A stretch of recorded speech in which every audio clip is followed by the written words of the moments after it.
very good evening and welcome to Prime TV News, coming to you live and direct from the Prime TV studios with me, Abrar Abid. Now, before we go into our stories in detail, let's take a look at our headlines.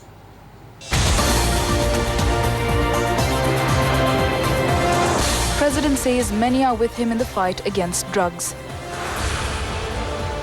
Resigned Muslim ministers are to accept their portfolios. Police fire tear gas at demonstration. Appeals court calls for report on uncleared containers at Colombo port. Police fire tear gas near China's liaison office.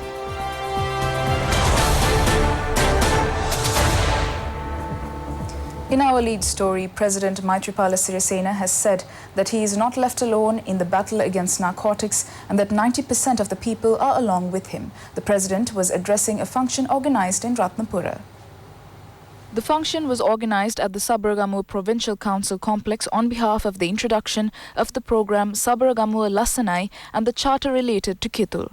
It was held under the auspices of President Maithripala. The program Sabaragamu Lassanai has been introduced over 15 spheres according to a concept of Sabaragamu Province Governor Dhamma Dissanayake for the uplift of the economy of the people of the province. The name board of the program Sabaragamu Lassanai was unveiled by the president with the help of a remote control. A book compiled by Sabaragamu Governor Dhamma Dissanayake in this respect was handed over to the president. The president also launched the website Kitula and the Siptatu website containing information on schools within the Sabaragamu province. The president was presented with a memento. Addressing the gathering, President Maithripala pointed out that he was taking all decisions to build a virtuous country on behalf of the country's future generation. The president thereafter joined in viewing an exhibition displaying Kitul-based products. The president opened a 5-storied building of the Ehliaguda General Hospital, which houses a ward complex with bed strength of 120 and built at a cost of 125 million rupees under the Sabaragamu Provincial Council. A new Bhikkhu ward complex built by 2 philanthropists of Ehliaguda at a cost of 6.5 million rupees and an X-ray unit built by a businessman at a cost of 5 million rupees were also vested in the people by the president. The president also undertook an observation tour of the building. The president feted former medical superintendent Shanta Abe-Vikrama, who rendered a pioneering role on behalf of the historic development of the Ehliaguda Base Hospital. Meanwhile, President Maithripala opened the teachers' residence of the Kalavatiya Siri Saman Vidyalaya, built at a cost of 15.89 billion rupees under the program The Nearest School is the Best School. He also opened the laboratory, the maths laboratory and the library built at a cost of 22.83 million rupees. The president, who vested the new constructions in the students unveiling the plaque, observed the activities of the children.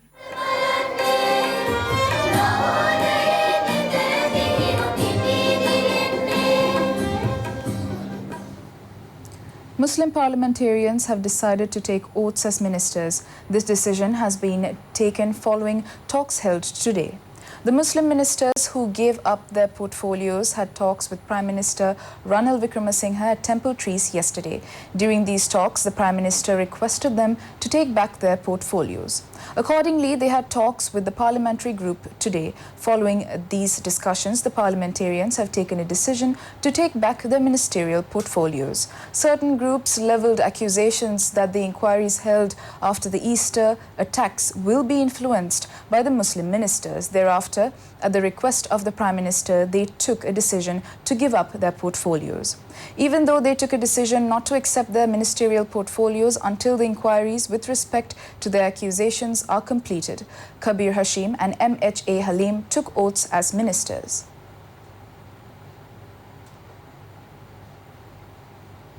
In more news at home, the appeals court has instructed the government analyst to investigate and submit a report on some 1,000 containers which have not been cleared so far from the Colombo port. In today's hearing, the Attorney General told the court that the 111 waste containers at the port which had been imported from UK will be retained without damaging the environment until steps are taken to return the consignments. A writ petition had been filed at the appeal court seeking a court order directing legal action to be taken against the importers of the waste containers. The Centre for Environmental Justice, which had filed the petition, also sought a court order instructing that the mixed waste in these containers must not be dumped in the country. The petition is being heard before Justices Yasantha Kodaguda and Arjuna Obesekara. The Customs Director General, Attorney General and the Central Environment Authority have been named as respondents to the petition. The police had to fire tear gas to disperse a group of demonstrators that did not heed police orders. There were obstructions to the movement of traffic on many Colombo roads due to a protest staged by the joint unemployed graduates. The demonstration put into dire circumstances the public, including school children. The demonstrators were obstructing the Lake House roundabout and made attempts to move towards the presidential secretariat. The police and riot squads were engaged in an untiring effort to prevent their way. Finally, the police had to fire tear gas and water cannons.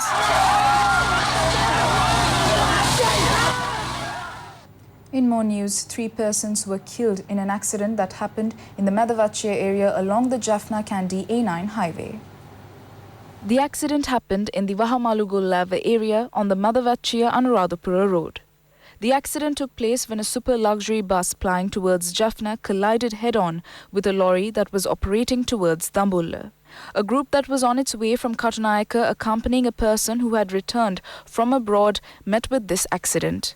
8 sustained critical injuries and have been admitted to the Maithripala hospital. 3 of them succumbed to injuries. The other injured persons have been transferred to the Anuradhapura hospital for further treatment. Hospital sources said that among the injured were a woman, a male and 2 children. The lorry driver, who had fled, had surrendered to the Maithripala police this morning. The lorry and bus drivers have been taken into custody and are due to be produced in the Anuradhapura Magistrates Court. President Maithripala has made cash donations to 10 members of families impacted by motor accidents in the Valikanda area. 500,000 rupees each had been given on behalf of 10 members of families affected by a motor accident that happened in the Valikanda area along the Polonnarua-Battikalore road on the 18th of this month. President Maithripala handed over the donations at the Polonnarua District Secretariat.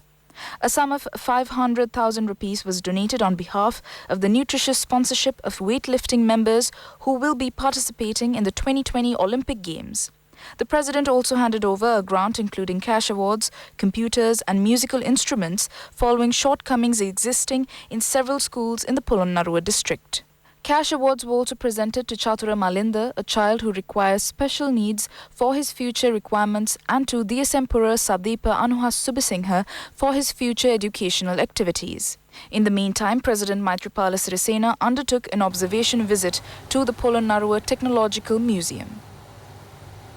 Minister Ravi Karnanayaka has said that all arrangements are being made for a resounding victory of the candidate that is to be fielded for the presidential election by the United National Front.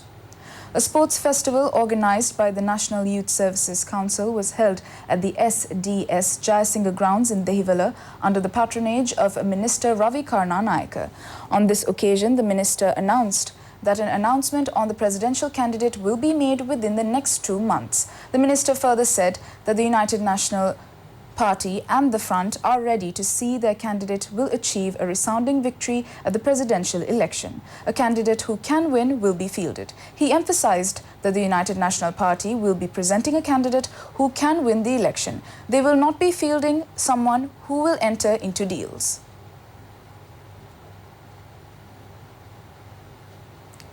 In more local news, the Sri Lanka Army Vijayabahu Infantry Regiment has donated 6 tons of desiccated coconut for the Kandy Esala Perahara festival. The handing over of the stock of desiccated coconut to the Dalada Maligava took place under the patronage of Army Commander Lieutenant General Mahesh Senanayaka. The Esala Perahara festival will commence on the 5th of next month. This is the 6th occasion that the Army had carried out this pinkama.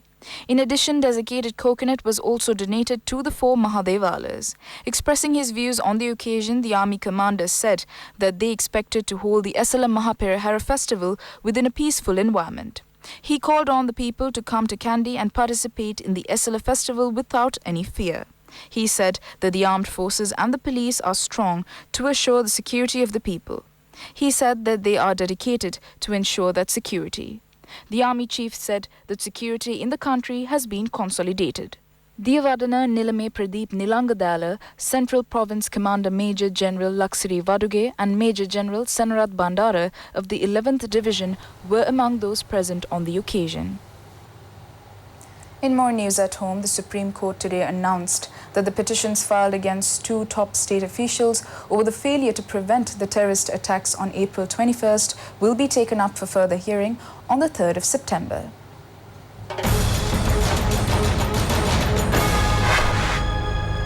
A total of 12 petitions have been filed against former Defence Secretary Hemasree Fernando and Inspector General of Police Pooja Jayasundara over the failure to prevent the attacks despite having beforehand intelligence warnings in this regard.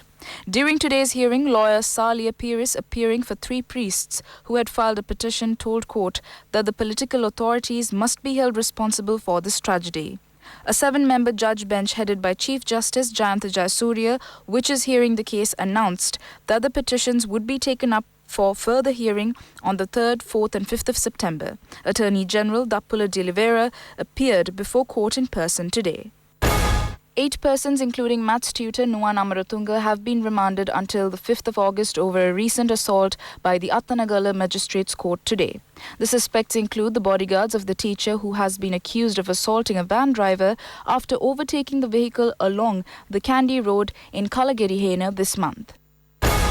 The Supreme Court has announced that further hearing of witness statements in a case filed against State Minister Ranjan Ramanayake will take place tomorrow. A 3-member judge bench, which is hearing the case, postpones sittings until tomorrow, stating that some members of the judge bench were attending hearings of other cases. Ramanayake has been accused of making defamatory statements against the judiciary during a press conference on the 21st of August last year. 9 banned fishing nets have been recovered in an operation carried out by the Navy in the Batticaloa area. 14 persons who were engaged in illegal fishing have also been taken into custody by the Navy. The Navy had recovered 9 banned fishing nets which were 150 feet long. Members of the Eastern Naval Command had carried out the raid. These banned nets that had been used for illegal fishing have been handed over to the Batticaloa Assistant Fisheries Director's Office for future legal action. Meanwhile, 2 persons engaged in drug peddling have been taken into custody in another operation carried out by the Sri Bopura Navy in Hambantota. The Police Special Task Force supported the Navy in this operation. 860 milligrams of ice and 360 milligrams of hashish had been recovered from their possession. The Navy has arrested 9 persons who had been engaged in fishing near the Norway Island seabelt in Trincomalee. A dinghy, an external combustion engine and a banned fishing net have been recovered. The Navy said that the suspects are residents of Kinnear and China Bay. The Navy has also taken into custody 5 persons who were engaged in illegal fishing in Hambantota area surroundings. Several fishing utensils were recovered from the possession of these suspects who are residents of Hambantota. In more local news, 2 suspects have been taken into custody along with a haul of 106 grams of ice narcotics. The police said that the value of the haul is more than 500,000 rupees. The suspects were arrested following a raid carried out on a tip-off received by the Padukka police. The arrests were made at the Mipe junction. Initial investigations revealed that the narcotics had been transported in a motor vehicle to be sold in the Avisavela area. The police said that the suspects are residents of Avisavela.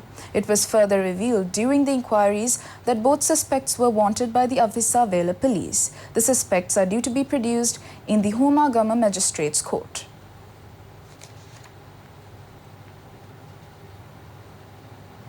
Let's now take a look at the very latest in the business arena.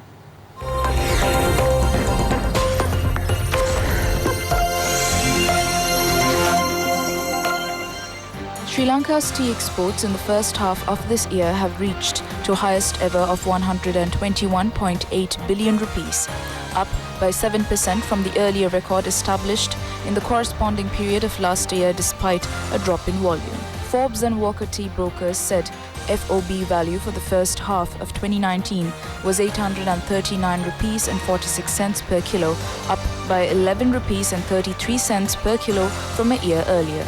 In June, bulk tea exports showed an increase, while tea bags and packeted tea show a decrease compared to the corresponding month of 2018. On a cumulative basis, tea bags, packeted tea together with bulk tea have shown a growth year on year.